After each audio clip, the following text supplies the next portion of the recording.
Hi everyone, ये है हमारा पंचायती राज का वीडियो 5।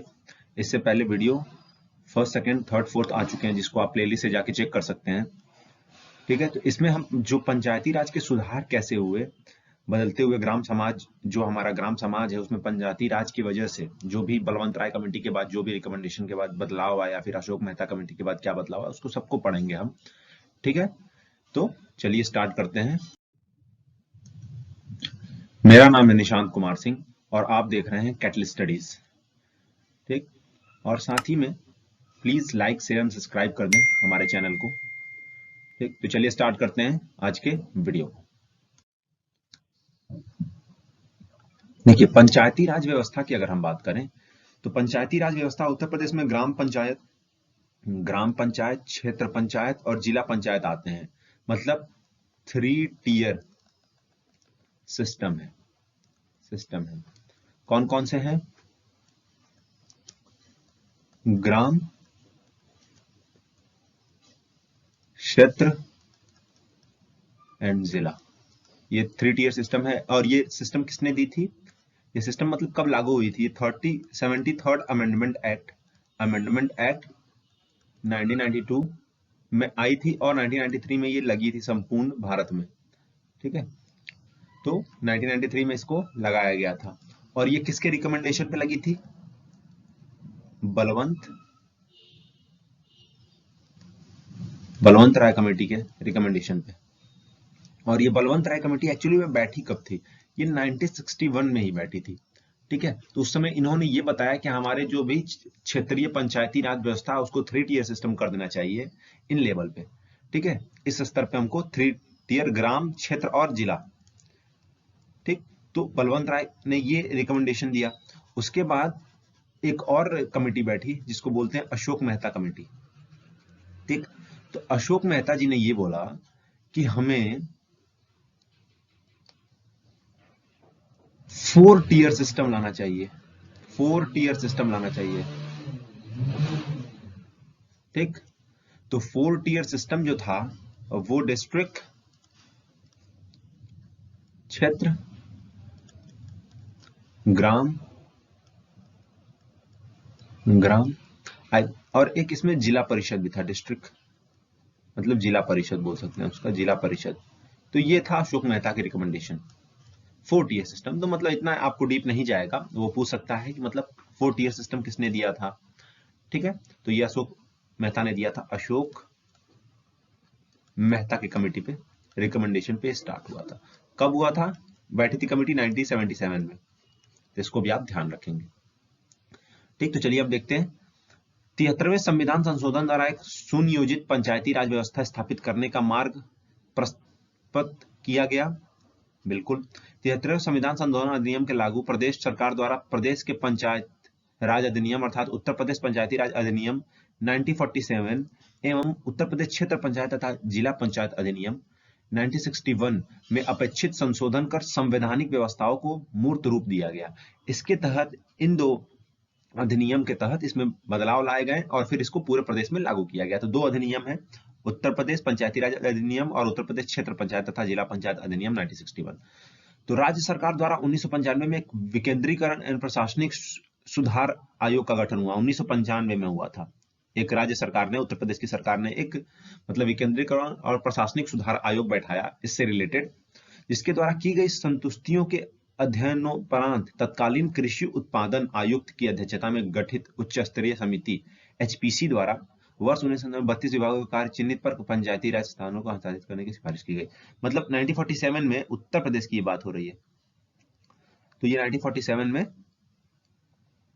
मतलब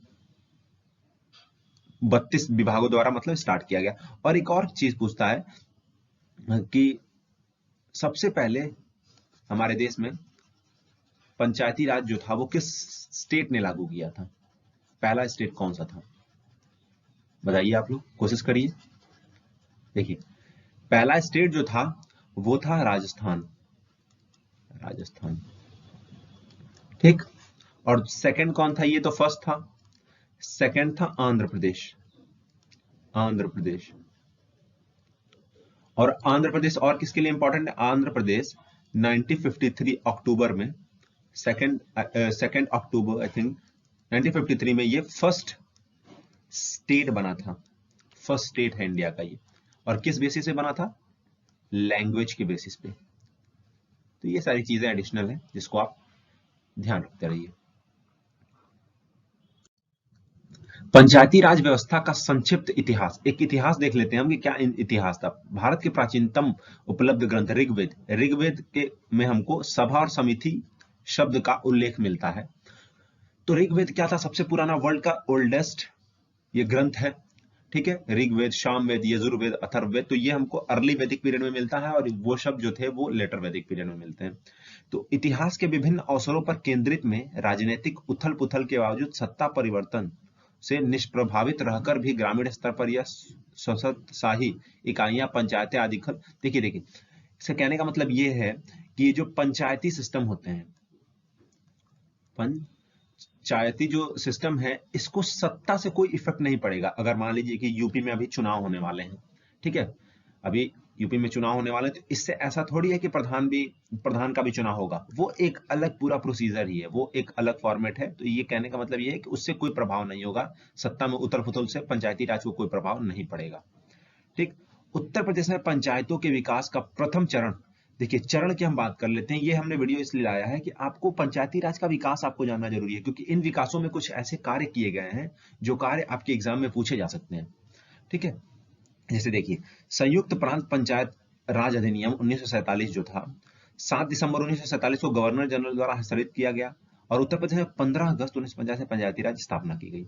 इसको मैंने हाईलाइट भी किया हुआ है, उसको आप देखेंगे। 1949 में ये 15 अगस्त 1949 से ये पूरे प्रदेश में स्टार्ट किया गया पंचायती राज। इसके बाद जब देश का संविधान बना तो उसमें पंचायतों की स्थापना की व्यापक व्यवस्था की गई, ठीक। संविधान में राज्य के नीति निदेशक तत्वों के अनुच्छेद 40 में यह निर्देश दिए गए हैं कि राज्य पंचायत स्थापना के लिए आवश्यक कदम उठाए। देखिए, अगर हम पार्ट पॉलिटी के अगर पार्ट 4 की बात करें, 4, तो वो किसकी बात करता है? डीएसपीएस, ठीक है, डायरेक्टिव स्टेट पॉलिसी की बात करता है, स्टेट पॉलिसी की बात करता है। इसमें इसका जो आर्टिकल 40 है वो राज्य को पावर ये देता है कि वो पंचायती राज से रिलेटेड ग्रामीण स्तर पे विकास का कार्य, कोई भी बदलाव हो वो कर सकते हैं। तो ये पावर संविधान देता है राज्यों को, ठीक है। तो ये आर्टिकल 40 में है। विलेज पंचायत की बात करता है आर्टिकल 40, विलेज पंचायत। आपके जो पीटी का एग्जाम हुआ था इसमें ये क्वेश्चन पूछा हुआ था, विलेज पंचायत वाला जो शिफ्ट 2 था, तो उसको आप ध्यान देंगे। 15 अगस्त 1949 से उत्तर प्रदेश की तत्कालीन 5 करोड़, ये याद रखेंगे, 5 करोड़ 40 लाख ग्रामीण जनता, उस समय कितनी थी? 5 करोड़ 40 लाख ग्रामीण जनता की प्रतिनिधित्व करने वाली 35,000 पंचायत बनी पहले चरण में, ने कार्य करना आरंभ किया तथा लगभग 8,000 पंचायत अदालतें, 8,000 करीब पंचायत अदालतें उस समय बनी। वर्ष 1951-52 में ग्राम सभाओं की संख्या बढ़कर 35,943 हो गई। ग्राम सभाएं जो थी उनकी संख्या बढ़कर हो गई 35,943 तथा पंचायत अदालतों की 8,492। तो ये बढ़ते गए बदलाव के साथ, मतलब ये बढ़ते गए, जैसे चरण आता गया पंचायती राज में, जैसे सुधार होते गए तो इसमें बदलाव, मतलब ये बढ़े, जनसंख्या बढ़ती गई तो ये बदलाव हुए। तो वर्ष 1952 में पंचायतों ने ग्रामीण जीवन में सुनियोजित स्तर पर राष्ट्र निर्माण का कार्य करना आरंभ किया। इसी वर्ष पहली पंचवर्षीय योजना, फर्स्ट 1952 में ही आपको याद रखेंगे, फर्स्ट 5 ईयर प्लान आया था। उस समय कौन थे प्राइम मिनिस्टर? पंडित जवाहरलाल नेहरू, ठीक है। और इसमें हमने किस पे जोर दिया था? इसका जो बेसिक ऑब्जेक्टिव था वो क्या था? एग्रीकल्चर, ठीक है। और इसको हम मोराड मॉडल भी बोलते हैं, मोराड मॉडल, ठीक। तो पहली पंचवर्षीय योजना आई 1952 में। योजना की सफलता के लिए शासन द्वारा पंचायत अदालत स्तर पर विकास समितियों के सदस्य मनोनीत किए गए, ठीक, मनोनीत किए गए और ग्राम सभा पंचायत स्तर पर पंचायती मंत्री विकास समितियों का भी मंत्री नियुक्त किया गया। ठीक। जिला नियोजन समिति में भी प्रत्येक तहसील से एक प्रधान मनोनीत किया गया। जिला नियोजन समिति में हर तहसील से एक एक प्रधान को मनोनीत किया गया। वर्ष 1952-53 में जमींदारी निवास के पश्चात ग्राम समाज की स्थापना हुई और ग्राम सभाओं के अधिकार बढ़ाए गए। 1952-53 में ग्राम सभाओं के अधिकार बढ़ाए गए थे। ठीक है, तो इसको आप ध्यान रखेंगे। पंचायतों के दूसरे चरण की अगर हम सेकेंड फेज की अगर हम बात करें तो उसमें कैसे बदलाव आए उसको समझते हैं। तो 1953-54 में पंचायतों की सक्रिय और विभिन्न विकास संबंधी कार्यक्रमों में उनका सहयोग बढ़ाने के लिए विधानसभा के सदस्यों की एक समिति नियुक्त की गई। इस समिति के सुझाव को दृष्टि में रखकर पंचायती राज संशोधन विधेयक तैयार किया गया, जो पंचायत के अगले दूसरे आम चुनाव में कार्यान्वित किया जाएगा। वर्ष 1955 में पंचायतों का दूसरा आम चुनाव हुआ, जो इलेक्शंस होते हैं अभी जो हुआ था यूपी में।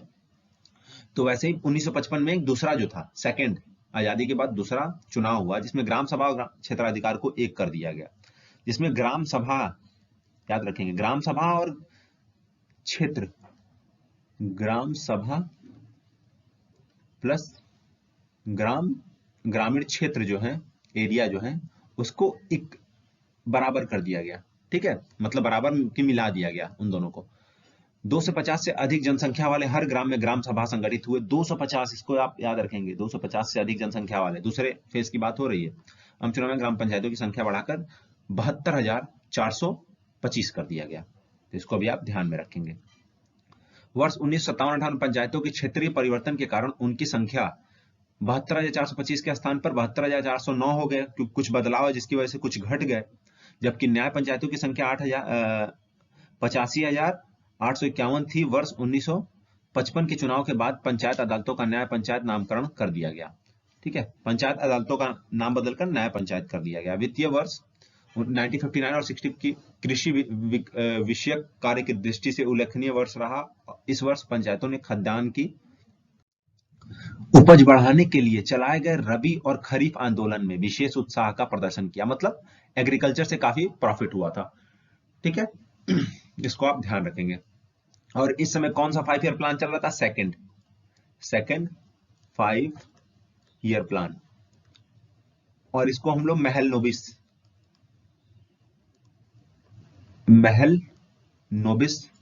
मॉडल ही बोलते हैं। महल नोबिस कौन थे? इनको बोलते हैं फादर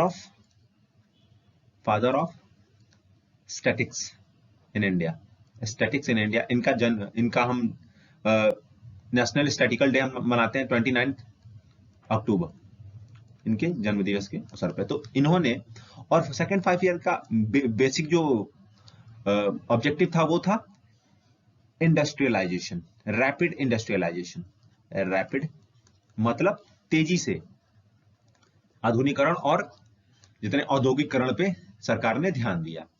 ठीक, गांधी जी की अगर हम बात करें तो वो कहा करते थे कि गांधी जी का मानना था कि हमें कुटीर उद्योग पे ध्यान देना। कुटीर उद्योग इन द सेंस कि हमें छोटी छोटी जो व्यवसाय हैं हर घर में, हमारा देश इतना बड़ा है, अगर उसमें हम इंडस्ट्रियलाइजेशन पे जाएंगे तो कुछ ही मजदूरों को काम मिलेगा, लेकिन हर घर में कुछ लोग अपना कुटीर उद्योग खोलें और छोटा छोटा अगर कुछ विकास करें, अपना सहयोग दें, तो कोई भी आदमी गरीब नहीं रहेगा। तो ये गांधी जी का मानना था। लेकिन थोड़ा सा प्लान बदल गया, सिनेरियो बदल गया, और बाद में चल के नेहरू जी का ये मानना हो गया कि हम रैपिड इंडस्ट्रियलाइजेशन पे ध्यान देंगे, हम इंडस्ट्रियलाइजेशन करेंगे, क्योंकि ये गलत चीज नहीं थी, क्योंकि पूरे वर्ल्ड में ही इंडस्ट्रियलाइजेशन का उस समय होड़ लगा हुआ था।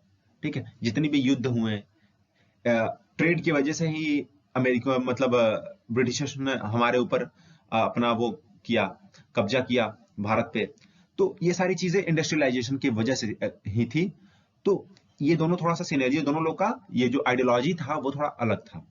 ठीक है, और एक चीज और बता देता हूं, प्लीज आप लोग कमेंट करेंगे तभी मैं क्लासेस लाऊंगा। हिस्ट्री की मैं सोच रहा हूं कि मैं आपके लिए मास्टर क्लास, ठीक, कम से कम आप हमें 15 से 20 लोग कमेंट करेंगे कमेंट बॉक्स में मास्टर क्लास लाने के लिए, तो मैं आपके लिए एक बेहतरीन मॉडर्न हिस्ट्री की एक मास्टर क्लास लेके आऊंगा, जिसमें पूरी मॉडर्न हिस्ट्री में कवर करूंगा, और जो आपके एग्जाम में उससे क्वेश्चन बनेंगे ही बनेंगे, ये आप समझ लीजिए। ठीक है, तो 15 से 20 लोग आप अगर हमसे बोलेंगे, कमेंट करेंगे कि मैं मास्टर क्लास लाऊं, हिस्ट्री की या किसी भी सब्जेक्ट की, तो पहले मैं हिस्ट्री की लाऊंगा अगर आप बोलेंगे उसके बाद ही, ठीक है, क्योंकि मैं लाता तो जरूर है लेकिन आप उस पर रिस्पॉन्स नहीं दिखाते हैं अपना, तो प्लीज कमेंट करिए ताकि आपके लिए कुछ मैं अच्छा कर सकूं, ठीक है। चलिए देखते हैं फिर पंचायतों के विकास का तीसरा चरण 1960 से 61 और 71 तक चला, 10 वर्षों का चरण था ये, ठीक है। एक बार रीड कर लेते हैं। 1961 में गांवों को आत्मनिर्भर तथा संपन्न बनाने के उद्देश्य से ग्राम पंचायत क्षेत्रों में कृषि उत्पादन तथा कल्याण उप समितियों का गठन ग्राम समाज स्तर पर किया गया। इसी वर्ष पंचायती राज अधिनियम में संशोधन द्वारा ग्राम पंचायतों तथा नया पंचायतों की चुनाव पद्धति में आंशिक परिवर्तन किया गया जिसके अनुसार ग्राम सभा के प्रधान का चुनाव गुप्त मतदान प्रणाली। देखिए जो पहले तो जो था उससे पहले जो प्रधान होता था उसका जो चुनाव होता था वो गुप्त प्रणाली से नहीं होता था, वो ओपनली होता था। लेकिन तीसरे फेज में क्या हुआ कि वो गुप्त प्रणाली से होने लगा। 10 फरवरी 1961 7 फरवरी के बीच मध्य पंचायतों का तीसरा निर्वाचन चला।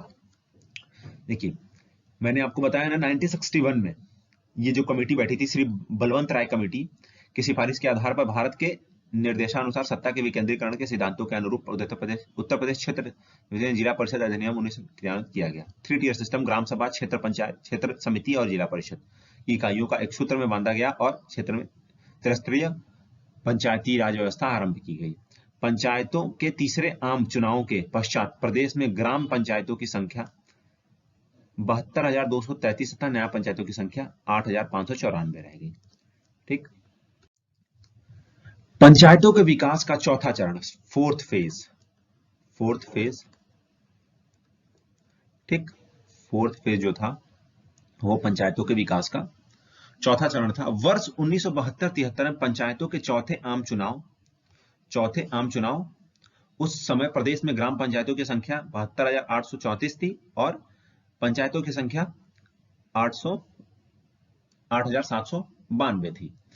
30 अक्टूबर 1971 को विभाग के ग्राम स्तरीय कार्यकर्ता पंचायत सेवकों के शासकीय कर्मचारी हो जाने के उपरांत ग्राम पंचायतों की गतिविधियों में अपेक्षित सुधार हुआ और तदुपरांत बड़ी द्रुत गति से ग्राम पंचायतों अर्थात ग्रामोपवी सत्ता की जड़ें गहरी जमने लगी। मतलब कहने का मतलब ये है कि ग्राम पंचायती राज व्यवस्था ने यहां से अपनी जड़ों को मजबूत करने लगी थी, वो स्टैब्लिश होने लगी थी इंडिया में पूरी तरह से, क्योंकि इतने ज्यादा बदलाव के बाद, इतने ज्यादा सुधार के बाद काफी बदलाव और एक अच्छा रिस्पांस देखने को मिला था हमारे देश में। वर्ष 1981 के अंत कतिपय संशोधन के फलस्वरूप प्रदेश में 72,809 ग्राम पंचायत, और देखिए ये जो ग्राम पंचायत की संख्या है ये बहुत ज्यादा इंपॉर्टेंट है नहीं, फर्स्ट वाला याद रखेंगे और अभी क्या है उसको हम याद रखेंगे, तो कैसे कैसे बदलाव है ये कोई बहुत ज्यादा इंपॉर्टेंट है नहीं, लेकिन मैं आपको बता देता हूं क्योंकि आपको पढ़ना सब है, इंपॉर्टेंट नहीं है मतलब ये नहीं है कि आ नहीं सकता है, इंपॉर्टेंट इन द सेंस कि आप जो इंपॉर्टेंट नहीं रहता है उसको आप पढ़ेंगे समझेंगे, अगर आ गया तो वो भी करेंगे, ठीक है। तो समझ के चलना, हर चीज रट्टा नहीं मारना, ठीक है। तो कुछ चीजों को आप स्किप कर सकते हैं लेकिन पढ़ना है उसको, ठीक है। तो ये नहीं समझना कि छोड़ देंगे आप इसको, सब पढ़ना है आपको, ठीक। तो ये सारी चीजें हुई। फिर इस सामान्य निर्वाचन में देखिए इसी चौथे चरण में क्या हुआ कि सभाओं की संख्या इतनी हो गई और जो वोटर्स हैं, वोटर्स की संख्या घटाकर 21 वर्ष से 18 ईयर कर दिया गया, ठीक है, 18 ईयर कर दिया गया। पंचायतों में विकास का पांचवा चरण 83-84 से 92-93 तक चला। 88 में ग्राम पंचायतों का छठा सामान्य निर्वाचन हुआ, ठीक है। 1988 में पंचायती राज अधिनियम में संशोधन कर यह व्यवस्था की गई कि ग्राम पंचायतों के सदस्य पदों पर 30% प्रतिनिधि महिलाओं का होगा। ये बदलाव हुआ कि 30% जो था वो प्रतिनिधि किसका होगा, महिलाओं का होगा, लेकिन अभी कितना है 33.33%, अप्रॉक्स 1/3 ऑफ द मेजोरिटी है वुमेन्स की, ठीक है। और इस समय एक ग्राम सभा एक बनने में कितना पॉपुलेशन की जरूरत है, 1000। अगर 1000 तक आपके गांव में अगर पॉपुलेशन हो गई है तो आपको आपके गांव को में एक ग्राम सभा बनेगी, ठीक है।